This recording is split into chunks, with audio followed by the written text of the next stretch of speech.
അന്നൊന്നും എന്നെ അറിയാൻ പാടില്ല ആൾക്കാരുടെ, പക്ഷെ ഇപ്പൊ എല്ലാവർക്കും thank you so much Thiruvananthapuram. നീ അദ്ദേഹം പറയും, ഞാൻ അധികം പറഞ്ഞ് നശിപ്പിക്കുന്നില്ല. ഒരുപാട് സന്തോഷത്തിലാണ്.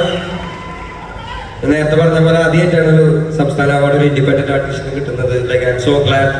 എനിക്ക് അതിൽ ഒരുപാട് ആൾക്കാരോടാണ് നന്ദി പറയാനുള്ളത്, especially Manjummel boys team and my favourite Chidambaram. പിന്നെന്താ, പിടിച്ചതല്ല പുലിവാലിടാ, കാണ്ട മൃഗത്തിന്റെ തോലിടാ, അഴുക്കിൽ പിറന്നവരാണടാ, അഴിമുഖങ്ങൾ നീന്ത